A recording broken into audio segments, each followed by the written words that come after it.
Il-kitba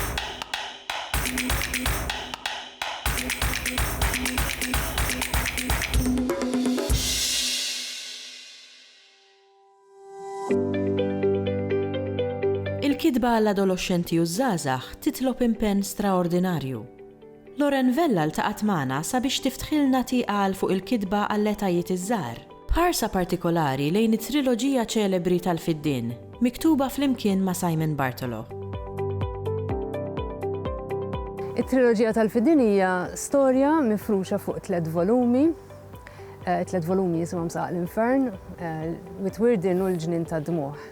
Hija storja li ssegwi il-personaġġ prinċipali li jismu Jason Baldacchino flimkien ma' sħabu, hemm il-ħbieb tiegħu, hemm il-familja tiegħu, hemm is-sitwazzjoni fl-iskola u hemm affarijiet oħrajn.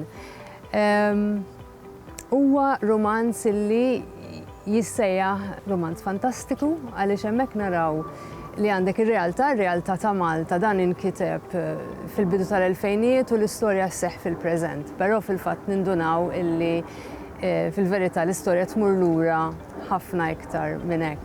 Hija l-istorja fejn għandek ir-realtà u fl-istess ħin ir-realtà kif nafu aħna, ma fl-istess ħin għandek realtà oħra, realtà ta' misteri, realtà ta' seħer, realtà fejn għandek it-telepatija, għandek karattri li huma nofshom annimali u nofshom bnedmin, għandek qattusa titkellem. It-3 volumi tal-triloġija tal-Fiddien huma l-uniċi kitbiet illi ktibt ma' awtur ieħor.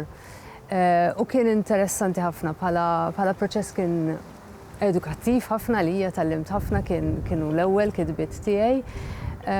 U il-proċess kien jinvolvi diversi fażijiet. L-ewwel nett kien hemm id-diskussjoni, konna niddiskutu l-idejat u konna niddiskutu mhux biss x'se jiġri f'volum wieħed imma fi 3 volumi.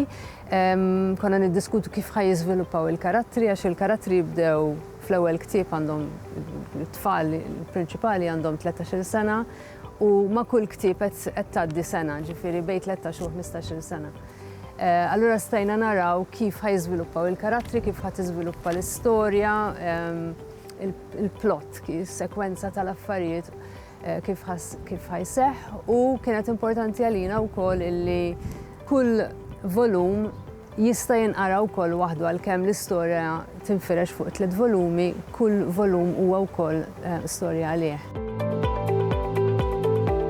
L-ewwel abbozz ta' Saq l-Infern ħadilna sentejn biex inħossuna lesti li nadduh lill-editur u pubblikatur li huwa Chris Gruppetta. Kienet diffiċli għalina biex jisu nitilquh minn idejna u nadduh l-ewwel arrej.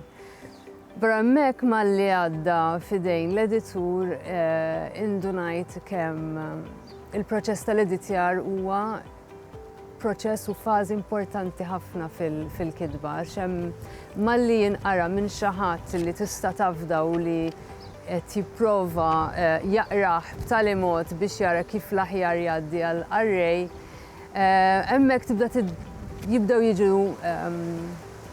joħorġu iktar fid-dier dawk il-biċċiet li huma żejda, dawk il-deskrizzjonijiet li huma twal wisq, l-użu żejjed ta' aġġettivi kultant.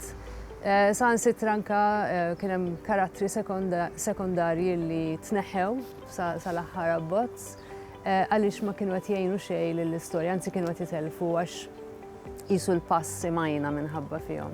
Jiġifieri tallimt mill-bidu nett kemm il-fażi tal-editjar hija fażi importanti ħafna għall-kitba għaliex l-edituri huma dawk il-persuni illi jishom joħolqu bilanċ bejn dak li jixtieq iwassal il-kittieb u kif dan għandu jasal għand il-qarrej.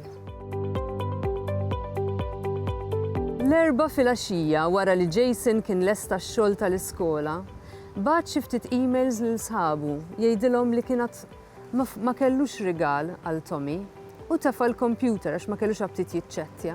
Intefa' fuq is-sodda u qabad l-envelope bl-invit ta' Tommy u ftakar li kien xtaq jeżamina d-disin jirqaq mad-dawra. Niżel jiġri isfel u kif missieru ma kienx hemm għax kien xogħol sa bil-lejl, Daħal fl-istudju fittex il-lenti fl-iskrivanija. Lura f'kamartu Jason xel il-bozza taħdejn is-sodda, reġa' qabad l-envelop f'idejh u ħares lejn id-disin iktar mill-viċin bl-għajnuna tal-lenti. Mal-ewwel ħarsa nħasad għax ħin id-disin kiber quddiem għajnejh kien jidher qisu ħajja u beda jitċaqlaq fuq il-karta. Meta nikteb għal tfal ta' żgħira jew għal adolescenti nħoss li għandi responsabilità importanti ħafna mill-effett li l-kitba tiegħi se jkollha fuqhom.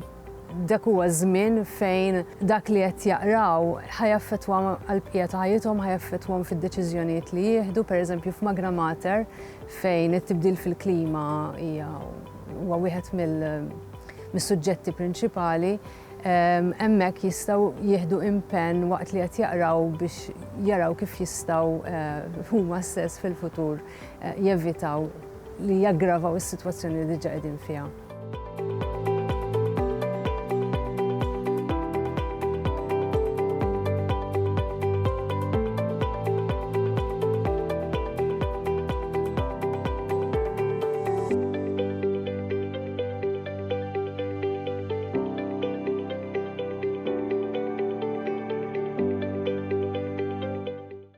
Il-Sinna jixtieq jirringrazzja lill-Aġenzija Nazzjonali tal-Litterizmu, lill-Ministeru għall-Edukazzjoni u x-Xogħol, lill-Kunsill Nazzjonali tal-Ilsien Malti u lid-Dipartiment tal-Malti fil-Fakultà tal-Arti l-Università.